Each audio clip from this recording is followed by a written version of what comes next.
friends!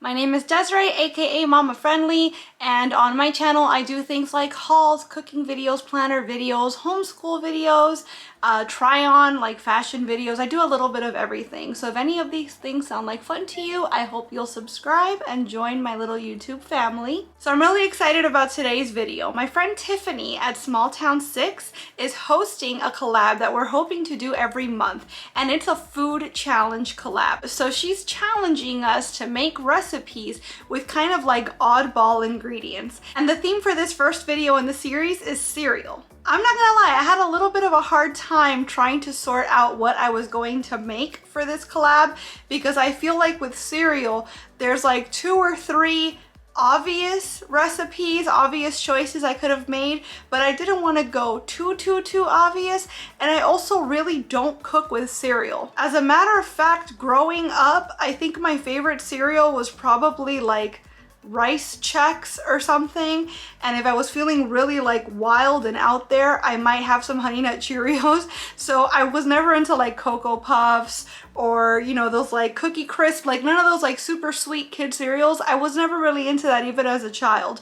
So I really had to like branch out and challenge myself to come up with a recipe to suit this theme. Now my husband, even today, is really into children's cereal. Specifically, he really likes Fruity Pebbles, which I've never been a fan of. They're just way too overwhelmingly sweet for me. But I thought, the thing about Fruity Pebbles is that they are naturally gluten-free.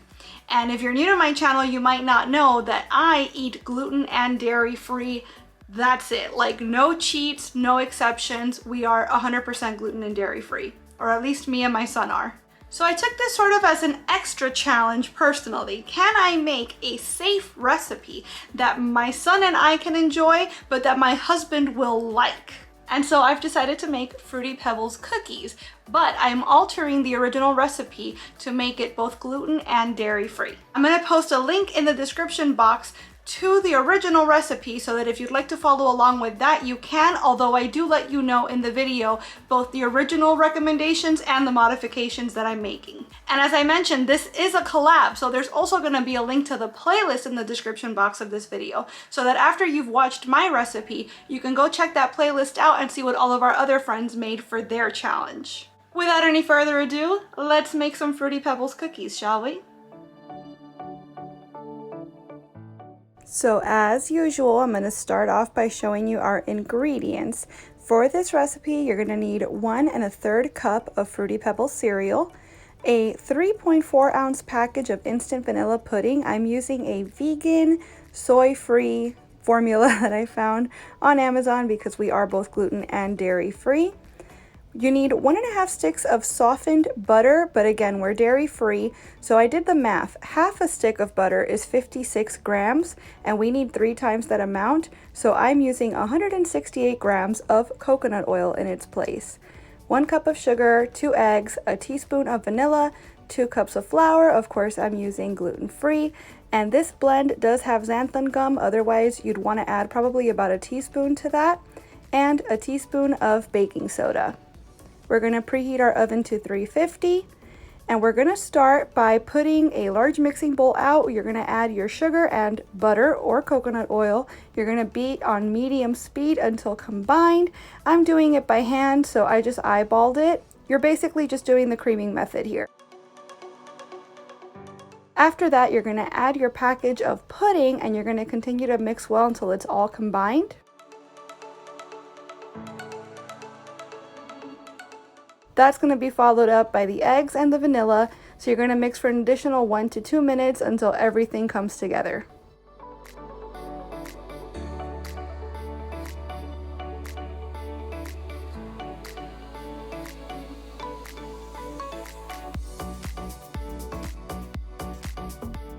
My son decided he wanted to help me out at this point. So it says that you're supposed to use a separate bowl to whisk together your dry ingredients. So if you're following the actual directions, you would take a separate bowl, whisk together your 2 cups of flour and your 1 teaspoon of baking soda with the 1 teaspoon of xanthan gum if you need it for your gluten-free blend.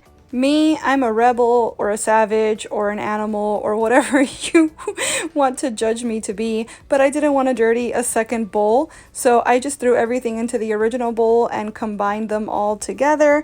And at this point, once it's a cohesive dough, you're going to add in your 1 cup and 1/3 of Fruity Pebbles cereal, and you're just going to kind of fold it in so that it's evenly dispersed throughout the dough.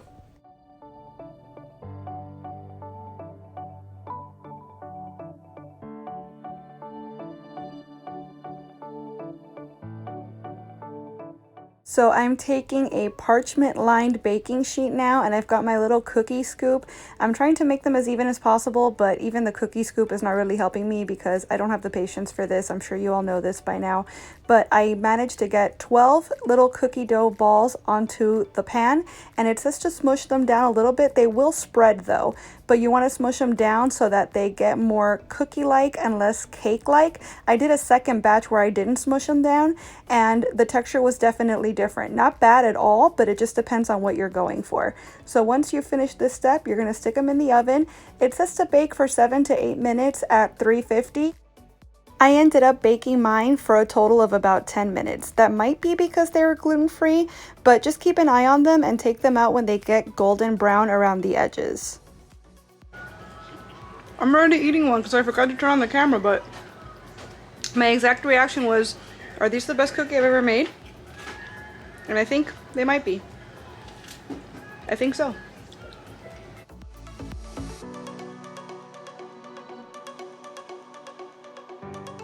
Okay, really, these cookies were so good. They had such an incredible texture, which is not typically that easy to achieve with gluten-free baking, and they were just rich enough. The cookie and the Fruity Pebbles kind of balanced each other out, so you had just a little bit of the fruity, like acidity, if you will. I mean, it wasn't real fruit, but that flavor balanced out all the sweet in the cookie dough. And truly, I did not expect it, but this is really one of my favorite cookie recipes that I've personally ever made.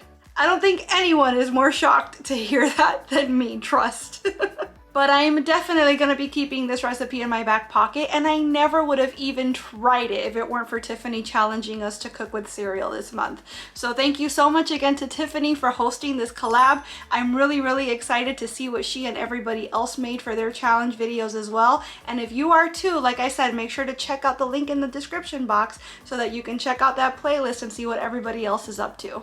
And if you decide to make this recipe, whether with the modifications or not, I'd love to hear how they turn out for you. I have a feeling you're really gonna like them. I wanna thank you so much for watching this video. I really hope you enjoyed it, and if you did, I hope you'll please give it a big thumbs up. I'd also love it if you'd subscribe and click that notification bell because I post at least 3 times a week and I wouldn't want you to miss a minute.